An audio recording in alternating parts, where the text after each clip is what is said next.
Chapter 3. The Secret Game. 3 weeks had passed since Liam first opened the casket, and the elderly woman in the blue dress had made her appearance in Tuesday's obituaries. Margaret Whitmore, 78, beloved grandmother who passed peacefully in her sleep. Just as he'd seen her, down to the pearl buttons on her dress and the small purse clutched in her weathered hands. Now, checking the casket had become routine. Every morning after Clara left for work, Liam would descend to the basement with his coffee and notebook. He'd started keeping detailed records, sketches of the faces he saw, descriptions of their clothing, estimates of their age. The casket revealed its secrets with clockwork regularity. One vision per day, each showing a different person who would die within 24 to 48 hours. The game had rules, he discovered. The visions always showed the deceased at peace, no violence, no suffering, just the serene faces of those who had crossed over. They appeared in the clothes they'd worn at death, sometimes formal, sometimes casual, but always with that same ethereal tranquility that had first captivated him with Robert Morrison. Liam had become efficient at his research. Quick sketch in his notebook, followed by careful observation of local obituaries and news reports. 7 confirmed matches so far: Morrison, Margaret Whitmore, a construction worker named Danny Santos, a college student named Amy Chen, an elderly minister, a middle-aged nurse, and yesterday a businessman from the east side of town. Each confirmation sent a thrill through him that he couldn't quite name. It wasn't satisfaction exactly, nor was it morbid pleasure. It was something deeper, the intoxicating rush of possessing impossible knowledge, of being chosen to witness secrets that belonged to the realm beyond life. "You're distracted lately," Clara observed over breakfast, her dark eyes steadying him with growing concern. "Is everything okay at work?" Liam looked up from his eggs, realizing he'd been mentally reviewing yesterday's vision, an older man in a hospital gown, hands folded peacefully over his chest. "Sorry, just thinking about a research project. You know how I get when I'm deep into something historical." "This isn't like your usual research obsessions." She reached across the table to touch his hand. "You seem, I don't know, secretive, like you're carrying some big discovery around and can't share it." If only she knew how accurate that observation was. "It's just a family history thing. Dad brought over some old documents when he dropped off that casket. I'm trying to piece together some gaps in the Carter family tree." The lie came so easily now. Over the past 3 weeks, he'd grasped an entire false narrative about genealogical research to explain his distraction and the increasing amount of time he spent in the basement. Clara accepted it because she trusted him, because after 4 years of marriage she had no reason to doubt his word. That trust made his deception both easier and more painful. "Well, maybe you could include me sometime," she said, squeezing his fingers. "I'd love to learn more about your family history." "Maybe when I get further along," he replied, already knowing he would never allow her near the basement. The casket was his secret, his burden, his extraordinary gift. Some things were too dangerous to share even with the person you loved most. After Clara left for school, Liam performed his morning ritual. Coffee in hand, notebook tucked under his arm, he descended to the basement like a priest approaching a sacred altar. The casket waited in its corner, patient and eternal, ready to reveal another glimpse beyond the vid. He'd grown comfortable with the routine. Lift the lid, observe the vision, record the details, close the lid. What had once terrified him now felt natural, even necessary. This was his purpose, his calling. He was a keeper of final secrets, a witness to the great transition that awaited everyone. The lid opened with its familiar creak. Today's vision was a young woman, perhaps 30, with auburn hair styled in a neat ponytail. She wore scrubs, medical scrubs in soft green. Her face was peaceful, almost smiling, as if she'd found something wonderful in her final moments. A small gold cross necklace glinted at her throat. Liam sketched quickly, capturing the curve of her jawline, the gentle arch of her eyebrows, the way her hands were positioned over her heart. Beautiful, even in death. They were all beautiful in their final piece, he'd noticed.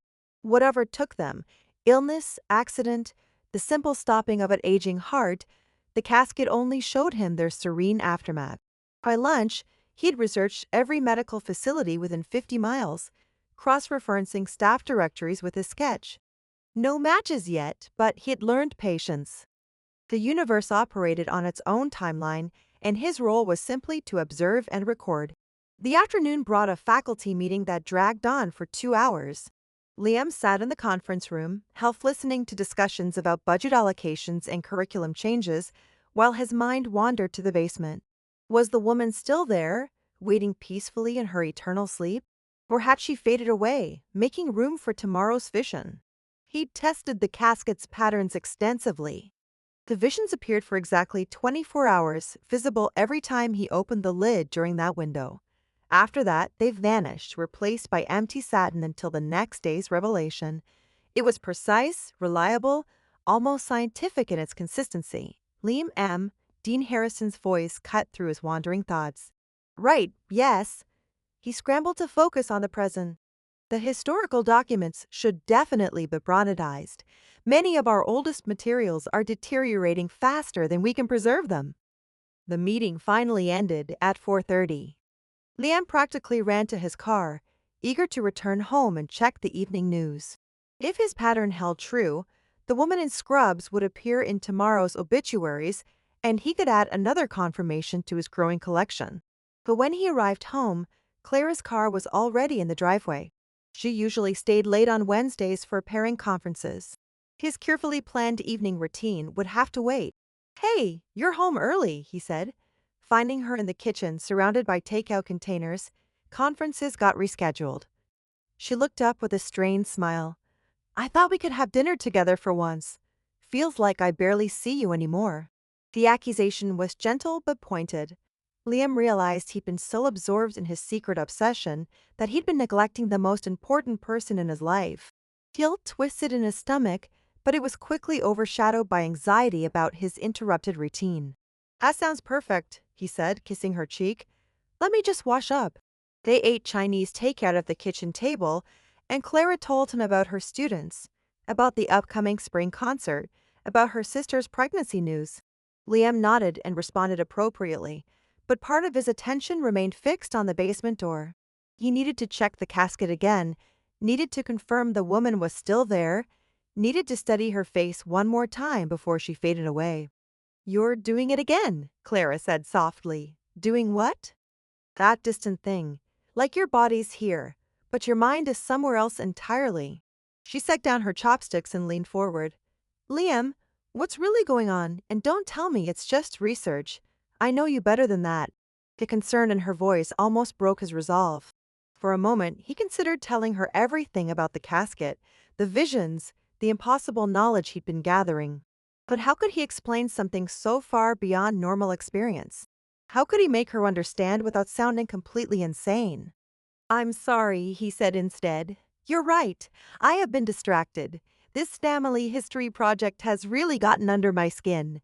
You know how I get when I discover something unusual. What kind of unusual? He improvised quickly.